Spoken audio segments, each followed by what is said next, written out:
Johannesburg. 2025. Inside a silent conference hall, 6 leaders sit around a black velvet table. No cameras, no flags, only a circle of gold light cast from above, illuminating 6 bars of pure metal, each engraved with a name: Brazil, Russia, India, China, South Africa, Iran. One man speaks, his voice calm but final. From this day forward, we trade in our own value. That sentence doesn't just close a meeting. It ends 80 years of dollar supremacy. No gunfire, no invasion, just one cold, calculated decision strong enough to make every stock ticker in the Western world tremble. From Washington to Wall Street, monitors flicker. The dollar index dips, gold surges. And for the first time in living memory, Americans realize monetary power can be taken back without a single bullet fired. In 1971, Nixon broke gold's chain, and America built a financial empire. In 2025, BRICS breaks the dollar's chain, and the world begins to breathe again. A low heartbeat echoes. The sound of metal clinks slow and deliberate.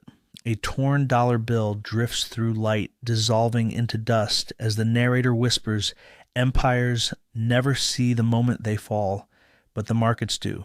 July 1944. A world still burning from war gathers in a quiet New Hampshire resort called Bretton Woods. The air smells of pine and hope. Delegates from 44 nations sit under a single flag, the flag of peace through money. At that moment, the world agrees on one truth: never again will chaos rule global finance. The solution: tie every currency to one anchor, the U.S. dollar itself, backed by gold. An elegant idea. A single currency strong enough to stabilize the post-war world. And America, rich in gold and untouched by bombs, accepts the role of global banker. For decades it works. Factories in Europe hum again, fueled by American loans. Asia rebuilds. Trade explodes. Every barrel of oil, every cargo ship, every major transaction, all priced in dollars. It's not just money anymore. It's trust wrapped in green ink. But behind the optimism, a quiet imbalance grows. America prints dollars faster than it mines gold. By the late 1960s, foreign governments begin to suspect the truth. There are more dollars in the world than gold in Fort Knox. And then comes France.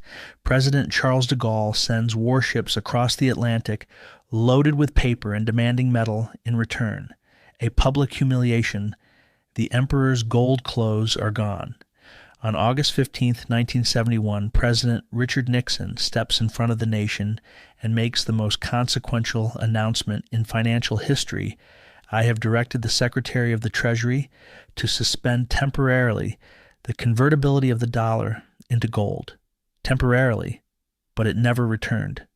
That single act meant to protect the system unleashed a new empire. An empire of debt, inflation, and illusion built not on gold, but on belief. From that day forward, America no longer exported goods, it exported dollars. The world accepted them because the alternative was chaos. And as long as every nation needed oil, and every barrel of oil was priced in dollars, the illusion held. But illusions don't last forever.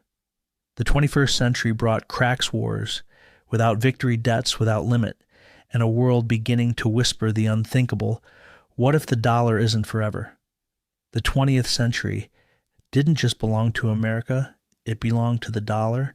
From the ashes of Europe and Asia, Washington emerged not just as a nation, but as the central bank of the planet. Factories in Germany, Japan, and South Korea roared back to life with American loans. The Marshall Plan rebuilt half the world with dollar-denominated aid. Every ship that sailed, every barrel of oil that burned, every ton of steel that left a port, all were priced in dollars. And when the petrodollar system was born in the 1970s, the deal was sealed in oil and secrecy. Saudi Arabia agreed to sell its oil only in U.S. dollars, and in return, America guaranteed its security. It was a genius arrangement, the world's most demanded resource priced in the world's most demanded currency. If you wanted energy, you needed dollars. If you wanted dollars, you had to trade with America. The result was empire not of colonies, but of currencies. No need to invade. The printing press conquered for free. By the 1980s, the Federal Reserve could create trillions with a keystroke, and those dollars flowed outward like invisible armies, buying influence, loyalty, and silence. Nations hoarded them as reserves. Banks traded them like gold. The dollar standard became as sacred as religion. But every empire's strength hides its own weakness. Because when your currency is the world's reserve, you can do what others can't. You can print without consequence. And America did. Wars in Korea, wars in Vietnam, wars in Iraq and Afghanistan, stimulus after stimulus, bailout after bailout. Every crisis paid for in green paper no one dared to reject. For decades, the illusion held because confidence held. People believed in the dollar not because it was stable, but because there was no alternative. But beneath the glow of Wall Street towers, something vital began to die. Factories closed. Skills vanished. Debt soared. The United States was no longer a country that produced, it was a country that consumed. Its wealth no longer came from making things, but from moving numbers. While the top 1% saw record profits, middle America hollowed out. The same story Spain once lived when silver flowed but production died. The same mistake Britain made spending on empire while neglecting industry. And like the Soviet Union, the United States began to mistake military might for economic strength. Troops in 150 countries, bases everywhere, confidence everywhere except at home.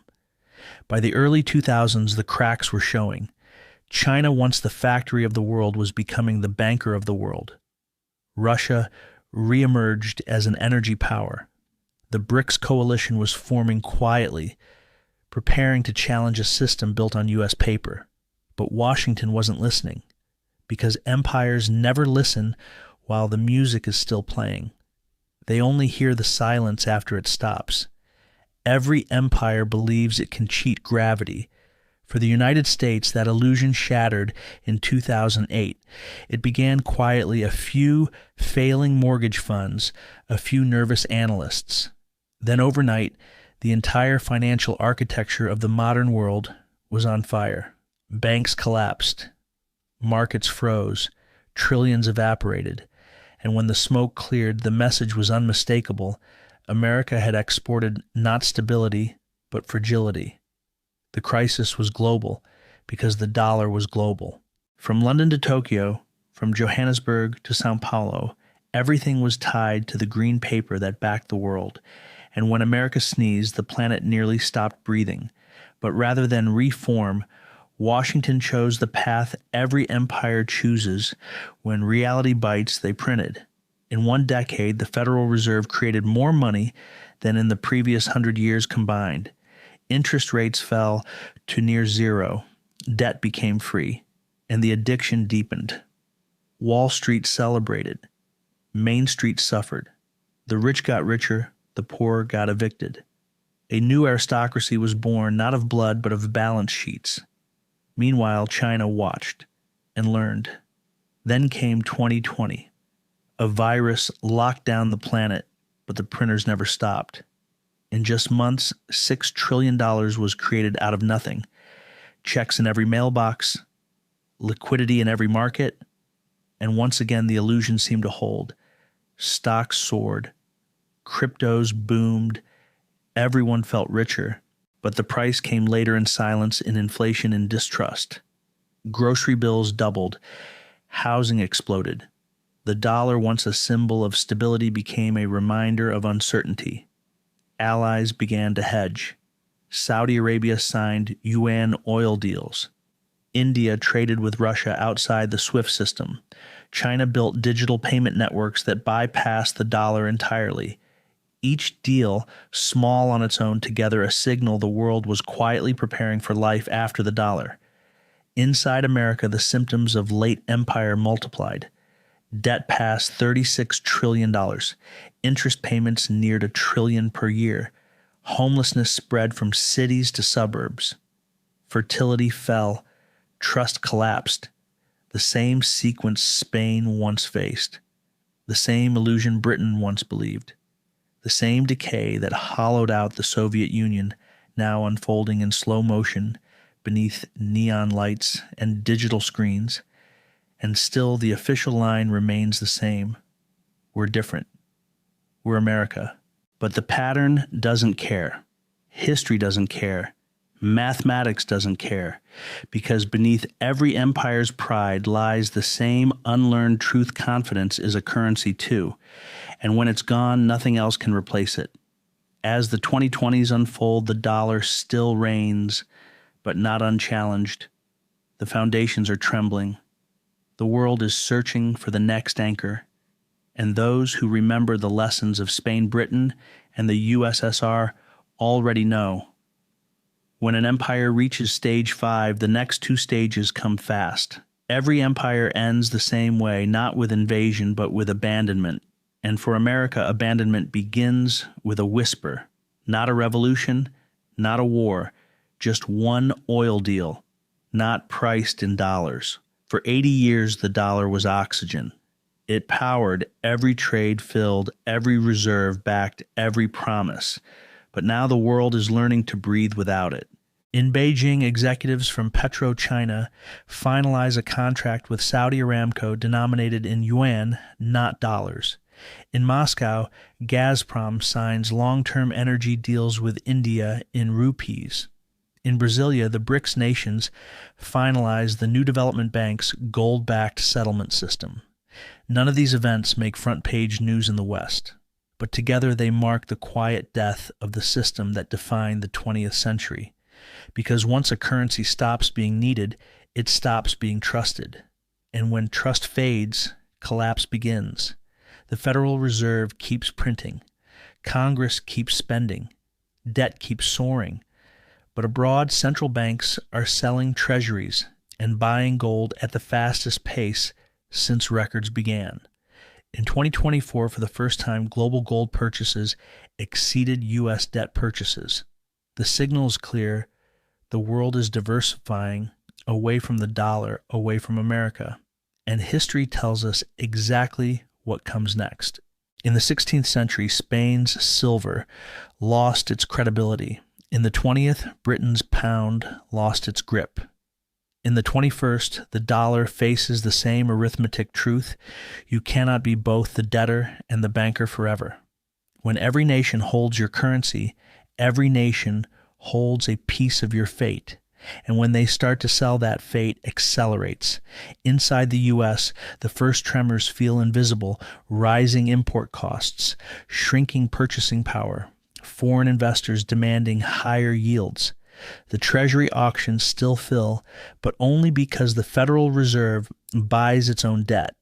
It's not real demand anymore. It's an echo chamber. Meanwhile, BRICS Plus expands Saudi Arabia, Iran, Egypt, Indonesia, countries that once traded exclusively in dollars now anchor themselves to a multi-currency world. A new axis is forming, not ideological, but economic. And as more nations join, the dollar's privilege begins to look less like power and more like exposure. The irony is brutal. The same globalization that made the dollar indispensable now makes its fall unstoppable. The same technology that once amplified American finance now enables its alternatives.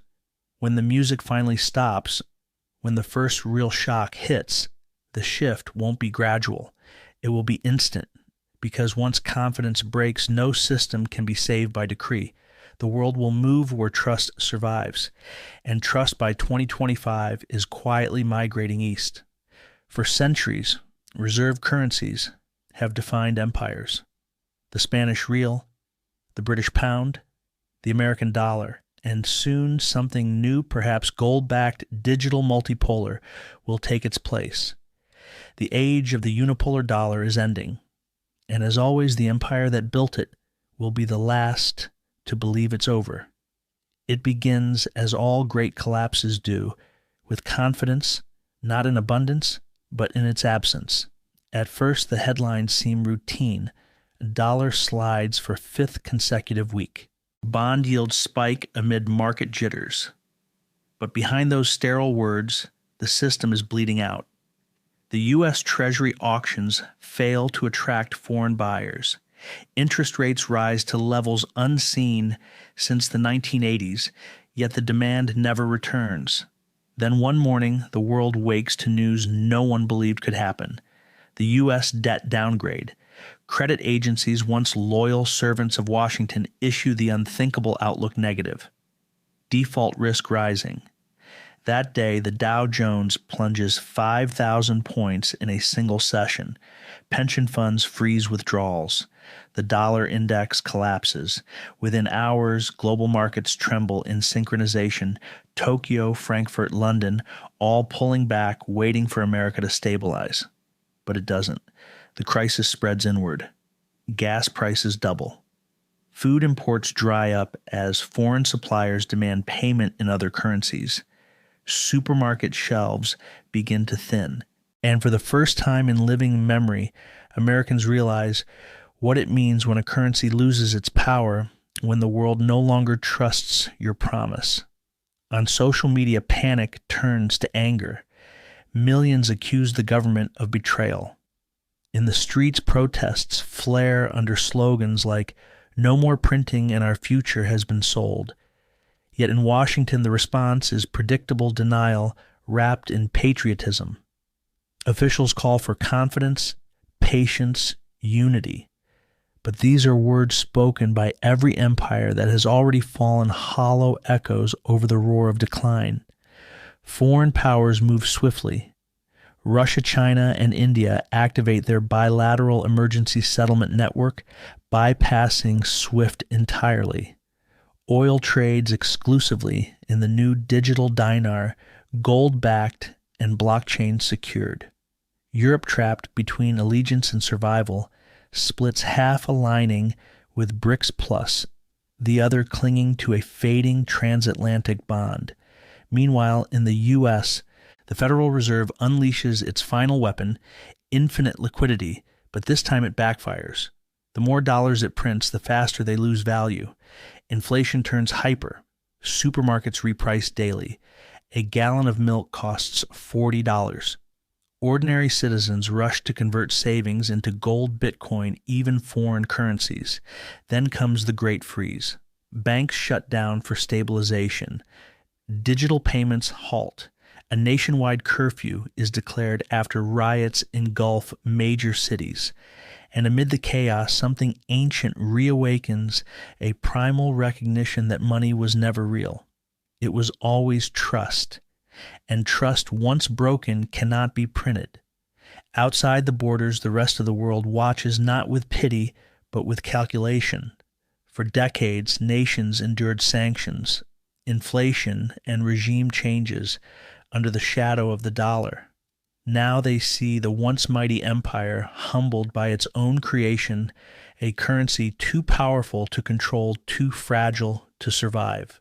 When the dust settles, a new map emerges, not of geography but of influence. Trade hubs shift eastward. New currencies rise. America retreats into introspection. No one declares the end of the American century. It simply fades, one empty store, one broken promise, one failed auction at a time. And just like Spain in the 1600s, like Britain in the 1940s, like the Soviet Union in the 1990s, the pattern completes itself. The 7-stage collapse is over. The world has turned the page. Every empire believes it is eternal.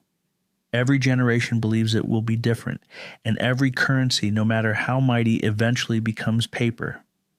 The collapse of the United States did not begin with war.